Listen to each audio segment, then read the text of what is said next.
My name is Angaangaq, and it means the man who looks like his uncle. And I do. I'm from the top of the world, from a country called Kalaallit Elder, which in Italiano you call it Groenlandia. The only country on earth where people live where there has never been war. And it also happened to be the oldest crust of earth. That means my land is of the energy of Mother Earth when she was born, and still has it. Can you imagine to live in a country where there's never been war? I don't know if you knew that, but war means killing. War means that we kill each other. And we have experienced it in the European continent for many thousands and thousands of years. So nobody on this continent knows anything about something called peace. I don't know if you have heard about it, but peace is really incredibly beautiful state of being, which allows us to be connected to the mineral world, the plant world, the animal world, and the human world. Those are the things which made you and I possible to be here amongst each other. Of course, the element of the fire, an element of the air. Without those two, you and I, we cannot live here. Without the animal world, we cannot live here. Without plant world, we cannot live here. And without the minerals, we cannot live here. So that's where I come from. I'm here by issuing an invitation to every one of you to come and visit me. If you really want to feel the beauty of something called Mother Earth, come. I will show you. I have to say though, it's different from Milano, where I come from. Somewhat different. Here in Milano, a human being can melt. That's the heat. When I checked this morning from home, it was -7 Celsius, much more livable than 15 Celsius in Milano. So I'd like you to come and visit me. I come from a world of long heritage called Angakkorsuaq. Angakkorsuaq is, in English, shaman.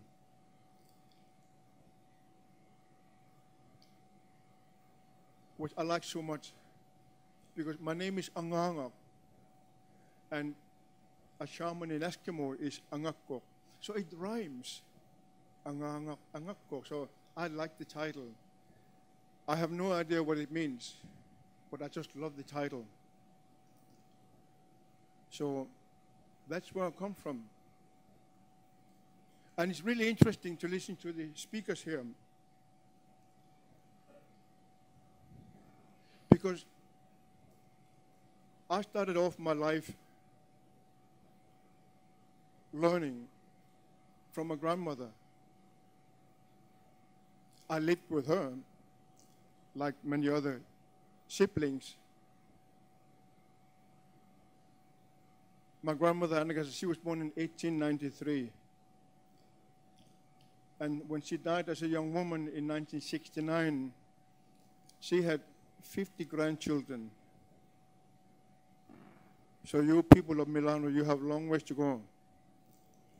You should get more busy in creating more children so you can become a grandmother or grandfather for 50. Me too, I had to get busy. So I lived in a small village of Qilaut, and there were 3 houses where I come from, and about 20 people. There was no TV, no radio, no mobile, no electricity, no running water, just 3 houses. And we could not escape grandmother. I ran away from her. We lived on a big island, but it takes several days to go around the island. So they found me. So much about running away. But what I learned, though, is what I want to tell you. In that world where I come from, where everything is interconnected, in which we live, which is the human world, the animal world, the plant world, and the mineral world, totally interconnected. Many things will happen. And lo and behold, many things happened. So when I grew up and became a young adult, in 1975, I became the runner for my elders. A runner is the one who carries the message to the elders to the world. Now, 2015, I'm still running. And now I have taken the message of my elders to 67 countries and many thousands of cities. The message of my elders is that we're all related. My grandmother, as a young child, went to a big mountain, and we grew up listening to her story, that when she came to the top of the world, and as you know, Greenland is on top of the world. There she looked out, and when she looked out, she saw you in Milano, and you didn't feel well. So when you ask her, how did you see Milano? And how come they didn't feel well? She would look at us with a beautiful smile, and she would say, you know, people of Milano, they lost the ceremony. And she would say, remember, life is a ceremony in itself, worthy celebrating with a ceremony. When the ceremony loses its spirit, it becomes a ritual. And the world as it is full of rituals. That's what she saw of the people of Milano. Of course, it's more than that. She saw more than just Milano. Milano is just in a tiny country called Italia. And Italy is just part of a small continent called Europe. You see, when you go up north and you go to the mountain, same mountain, and I've been there many times, you can see with your own eyes about 450 kilometers. You can see to the very end of the curvature of Mother Earth with your own eyes. So when you look north, you can see it up there 450 kilometers away. And when you look south, you see to the end of the curvature of the earth. That's another 450 kilometers approximately, which means that you could almost see the entire of Italia with your own eyes. So thus, it's an amazing world. And this is what a shaman can do. He can see much further than most people can ever see. So, when I became a runner,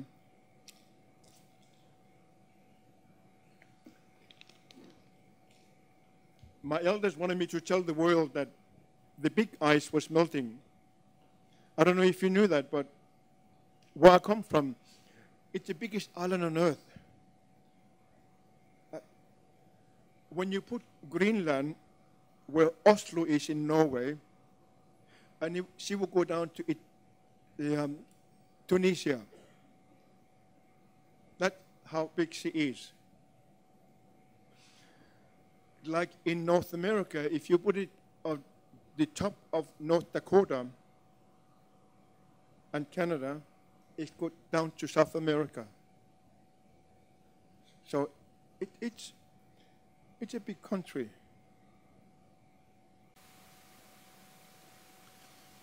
So, and there is a big ice. When I was born the other day, it was more than 5 kilometers thick on the average.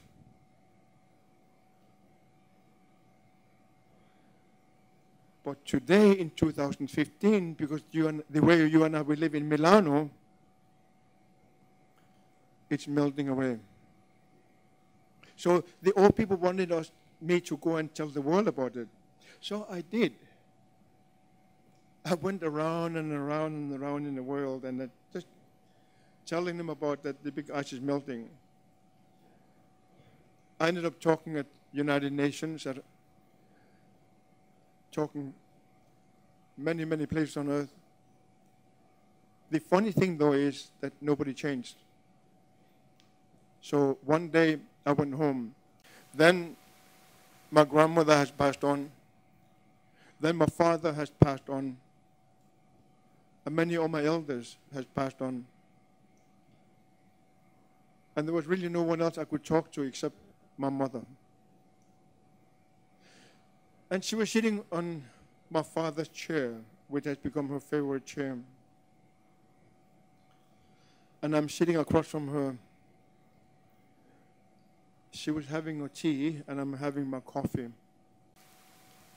I said to my mother, I quit. I can't do it anymore. So she asked me, my dear, are you going to quit for being a runner for the elders? I said, yes, I'm going to quit. And she said, why? I said, you know, Mother, I traveled so much in the world.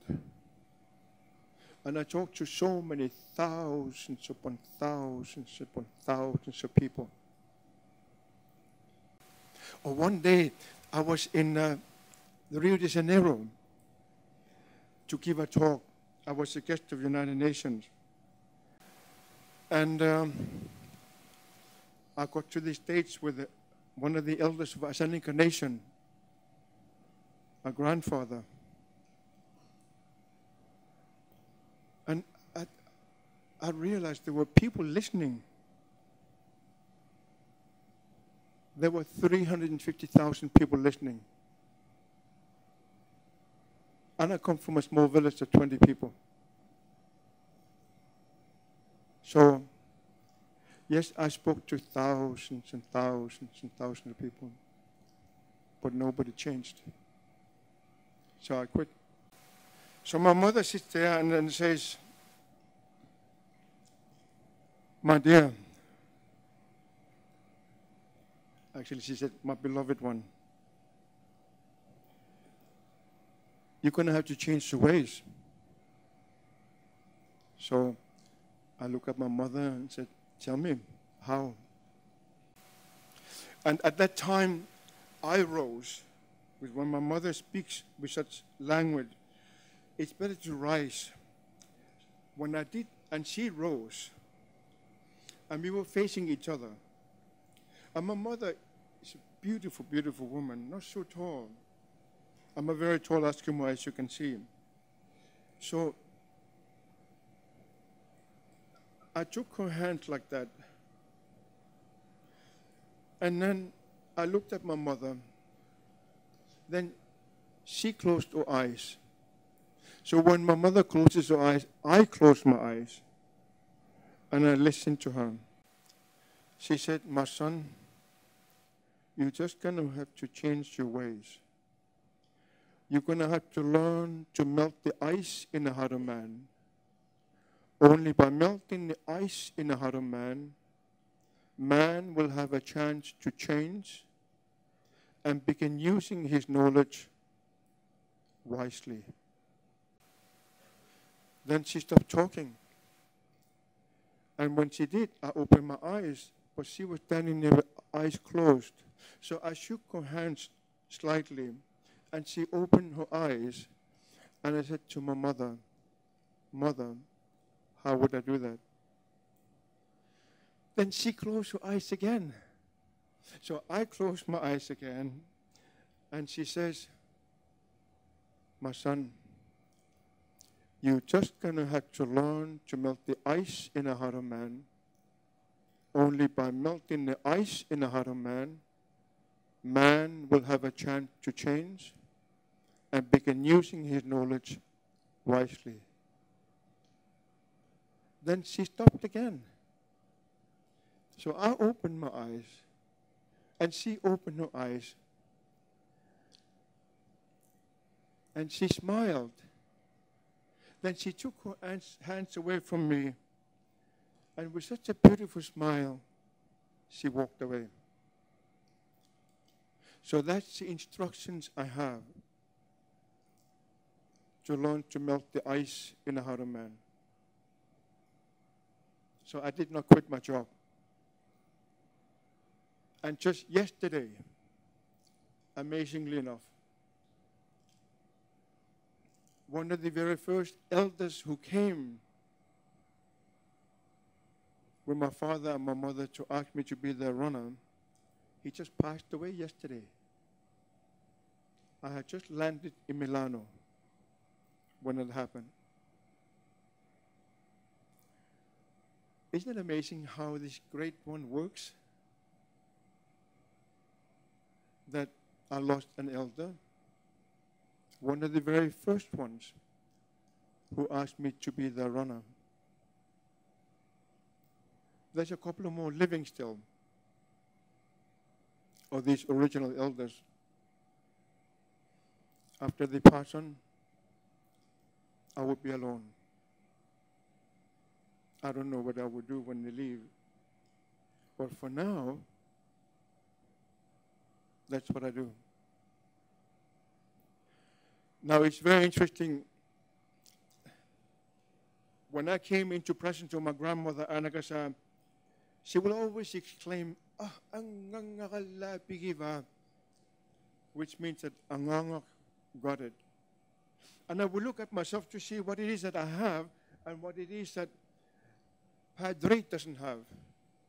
If she has no snow on his boots and I have snow, I will remove the snow from my boots because I didn't want to be different from anybody else. I wanted to be just like everyone else.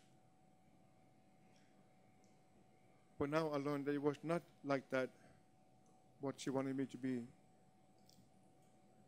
So at the end, to make a long story shorter, after 58 years of training to be a shaman, I took that courage to go to a big mountain, a sacred mountain back home. I knew that my responsibility is to talk to him, the man who made us, to tell him about who it is that I am. But I am slightly different from Melanese people because I'm an Eskimo. In the Eskimo world, we have secrets from God. I'm sure you don't have any secrets from God, but I did. So when I told him about myself, I emitted from the story to him few things. And I knew that I had to be up in a mountain alone, utterly alone, for a long, long time. But within a few hours, I had nothing to tell him about myself. Then I realized that somehow I'm going to have to include my secrets from him, the man who made us. And instantly, I started crying, and I wept, and I wept, and I wept. But I finished them though. To the best of my ability, I spoke from my heart to the Creator about myself. But when I finished though, after 25 to 27 hours non-stop talking on a mountain of 1,696 meters. 1,196 meters.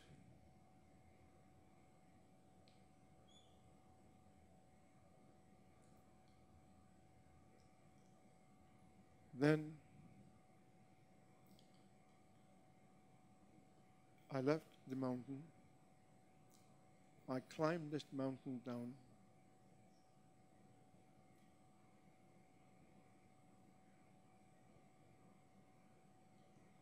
And then I went home. When I went home, in Eskimo, we don't knock on doors. We don't do that. Because if you knock on an igloo, nobody can hear you. If you knock on a qammaq, which is stone house, nobody can hear you. If you knock on a teepee of sealskin, nobody can hear you. So we don't knock. So I walked home, and as I walked in, I said, "Anybody home?" Then my brother, Nugata, he answered, "I'm home." So I went in. I was completely drenched. I took off my clothes, my upper layers, everything off. And I walked in, and there were 17 members of my family waiting for me. And Nugata, who was the oldest at the gathering of the family, he gave me a gift and put it on my neck. And it was the tail of the whale, blue whale. That's the biggest animal on earth. She's about 35 meters long and weigh about 35,000 kilo. The very tailbone, which is about 1 meter tall and is about 30 centimeters wide, that very curvature of the very tailbone itself was made that medicine. But this is what he exclaimed: "Angaangaq, you are as strong as the tail of the whale." Can you imagine that I'm declared to be as strong as the tail of the whale?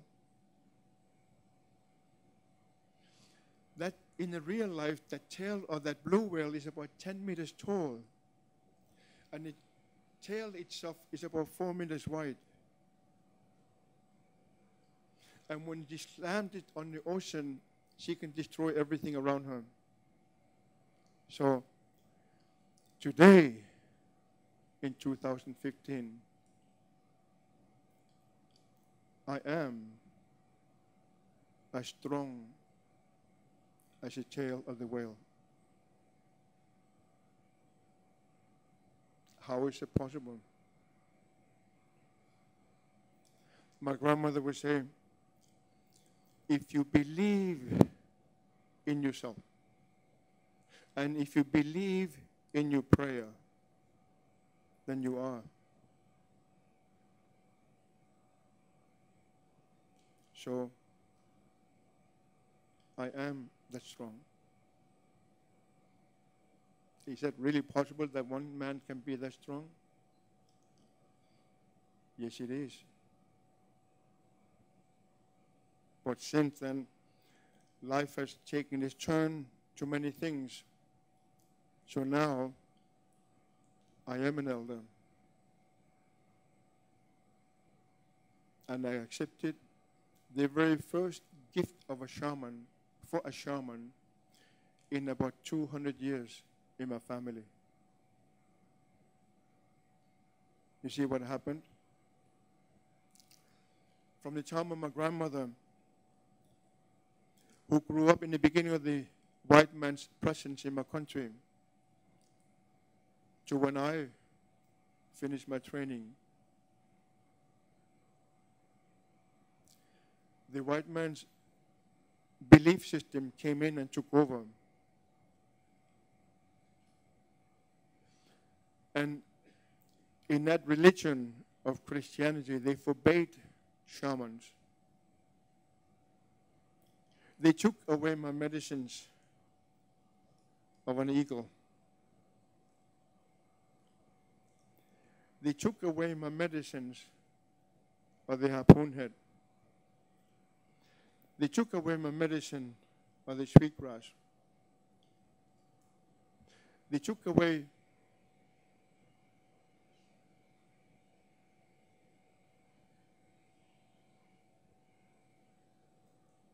my medicine of the drum, because it was not in accordance to the belief of the modern religion.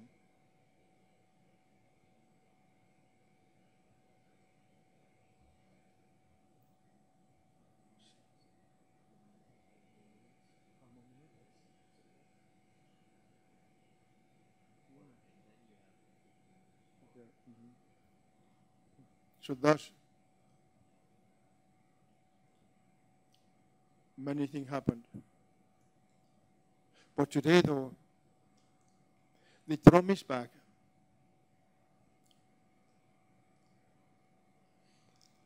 Everywhere in the Arctic. As you know,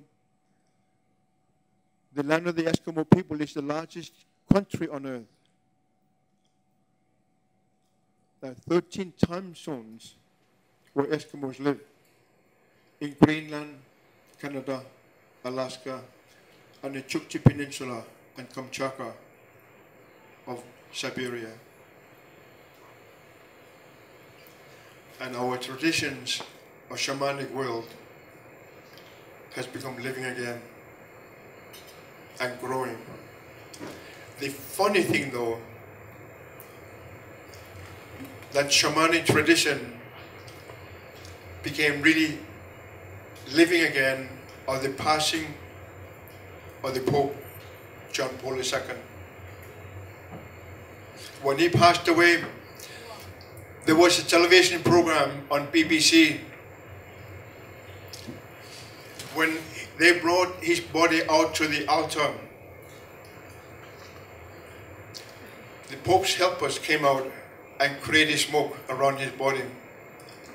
And the announcer on BBC, bless his spirit, told us that when the smoke clears from the body of the Pope himself will meet his Creator in a good way. When that happened, all these old Eskimos, they were so excited.